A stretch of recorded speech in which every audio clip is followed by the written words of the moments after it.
Olá, meus irmãos, bem-vindos ao canal Ministério Palavra do Senhor. Vamos dar continuidade ao estudo da Bíblia, segunda carta de Paulo aos Coríntios, capítulos 10, 11, 12 e 13, os 4 últimos capítulos, né, dessa carta, que é continua uma exortação aos Coríntios, né, e essa carta, segunda carta, a gente viu que Paulo faz a defesa do apostolado dele e adverte contra os falsos mestres que entraram na igreja de Coríntios, né, em Coríntios. Capítulo 10 começa assim: eu, Paulo, pela mansidão e pela bondade de Cristo, apelo para vocês. Eu, que sou humilde quando estou face a face com vocês, mas audaz quando ausente. Rogo-lhes, quando estiver presente, não me obriguem a agir com audácia, tal como penso que ousarei fazer, para com alguns que acham que procedemos segundo os padrões humanos. Pois, embora vivamos como homens, não lutamos segundo os padrões humanos. As armas das quais lutamos não são humanas. Ao contrário, são poderosas em Deus para destruir fortalezas. Destruímos argumentos e toda pretensão que se levanta contra o conhecimento de Deus. E levamos cativo todo pensamento para torná-lo obediente a Cristo. E aqui, meu irmão, Paulo está falando da humildade dele. E você pode ver que aqui Paulo, a carta de Paulo aqui nos primeiros capítulos, é um tom mais brando. Agora já começa um tom mais duro, né? Um tom mais duro, porque havia infiltração de pessoas na igreja, tá? E aí vai falar assim: pois alguns dizem as cartas dele são duras e fortes, mas ele pessoalmente não impressiona, e a sua palavra é desprezível. Saibam que tais pessoas, que aquilo que somos em cartas, quando estamos ausentes, seremos em atos, quando estivermos presentes. E Paulo vai falar assim: contudo, quem se gloriar, glorie-se no Senhor, pois não é aprovado a quem si mesmo recompensa, mas aquele a quem o Senhor recompensa. Espero que vocês suportem um pouco da minha insensatez. Sim, por favor, sejam pacientes comigo. Por que Paulo está falando da insensatez aqui? Paulo está falando aqui, é uma forma irônica, né? É uma forma irônica. Paulo estava falando, comparando o mistério com esses falsos profetas que estavam lá, tá?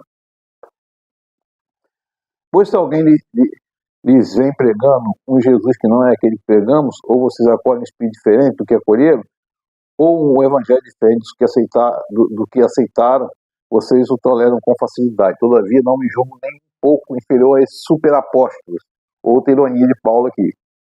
Eu posso não ser um orador eloquente, contudo tenho conhecimento. Paulo está falando aqui que ocorre muito hoje. A eloquência não tem nada a ver com a verdade do evangelho, né? Ele está dizendo que ele tem conhecimento. Se cometi algum pecado, ao humilhar-me a fim de elevá-los, pregando o evangelho gratuitamente, o evangelho de Deus, tá? Pois tal homens são falsos apóstolos, obreiros enganosos, fingindo-se apóstolos de Cristo. Isso não é de admirar, pois o próprio Satanás se disfarça de anjo de luz. Paulo falando aqui da falta de conhecimento e falando aqui, comparando esses como maus espíritos, né? como induzidos por Satanás, levados por Satanás à igreja de Corinto. Prega o falso evangelho. Que, aliás, não é um falso evangelho, é um evangelho que não existe. Só existe um evangelho, o evangelho verdadeiro de Jesus Cristo. Faço questão de repetir, ninguém me considere insensato. Vocês, por serem tão sábios, outra ironia de Paulo, suportam de boa vontade os insensatos. Sabendo que Paulo está usando de ironia, né? E Paulo ainda vai falar aqui dos orgulhos, ele se orgulha de seus sofrimentos. Ainda trabalhei, fui encarcerado mais vezes. Paulo fala isso aqui, tá? E Paulo vai falar aqui no capítulo sobre a visão dele. É necessário que eu continue a gloriar-me com isso, ainda que eu não ganhe nada com isso. Passarei as visões reveladas do Senhor. Conheço um homem em Cristo que há 14 anos foi arrebatado ao terceiro céu. Se foi no corpo ou fora do corpo, não sei, Deus o sabe. Eu sei que esse homem, se no corpo ou fora do corpo, não sei, mas Deus sabe, foi arrebatado ao paraíso e ouviu coisas indizíveis. E aqui, meu irmão, quando ele fala terceiro céu aqui, é o céu acima, ele designa um lugar imediato um lugar imediato, um lugar acima da atmosfera, do céu da atmosfera terrestre, né? E designa um lugar acima das galáxias conhecidas, das estrelas conhecidas, né? Onde ele chegou à presença de Deus e viu o próprio Jesus ressurreto glorificado, né? Jesus ressurreto glorificado passou por esse céu, está no terceiro céu, né? Logo, o céu não é uma coisa, ela é invisível aos nossos olhos, mas não é abstrato. Invisibilidade não quer dizer inexistência, né? Preciso ter cuidado com isso. E quando ele fala que terceiro céu é sinônimo de paraíso, tá? Onde os crentes que já morreram habitam com o Senhor. Coisas indizíveis, que ao homem não é permitido falar.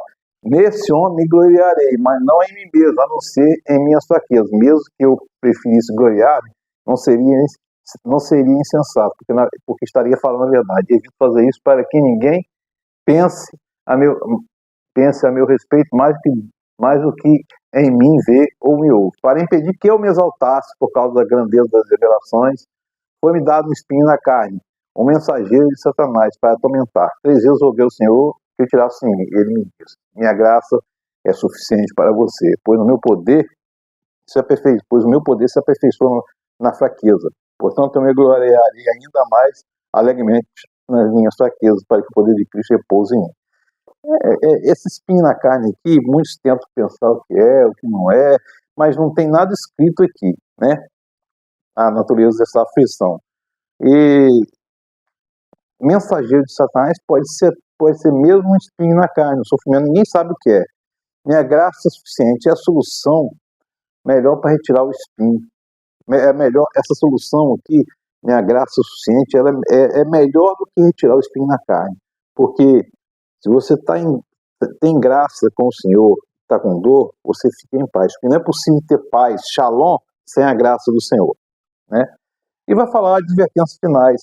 Estas será a minha terceira visita a vocês. Toda a questão precisa ser confirmada pelo depoimento dos outros testemunhos. Já os adverti quando estive com vocês pela segunda vez. Agora, estando ausente, escrevo que antes pecarem os demais, quando voltar não os pouparei, visto que vocês estão exigindo uma prova que Cristo fala na internet. Paulo defendendo o apostolado dele aqui outra vez. Mas vive pelo poder de Deus. Da mesma forma, somos fracos nele, mas pelo poder de Deus veremos com ele, para servir vocês. Examinem-se para ver se vocês estão na fé. Provem-se a si mesmos. E aí Paulo vai falar assim: tem mais, irmãos, peço-me de vocês, procurem se aperfeiçoar, exortem-se mutuamente, tendo um só pensamento, e vivam em paz. E o Deus de amor e paz estará com vocês. Saúde-se uns aos outros com beijo santo. Algumas você fala ósculo, que é beijo, né? Tanto, todos os santos lhe enviam saudações. A graça do Senhor Jesus Cristo, o amor de Deus e a comunhão do Espírito Santo sejam com todos vocês. E assim termina a segunda carta de Paulo aos Coríntios. Mais uma vez, Paulo exortando os coríntios para seguirem o Evangelho de Cristo e fazendo a sua defesa do apostolado.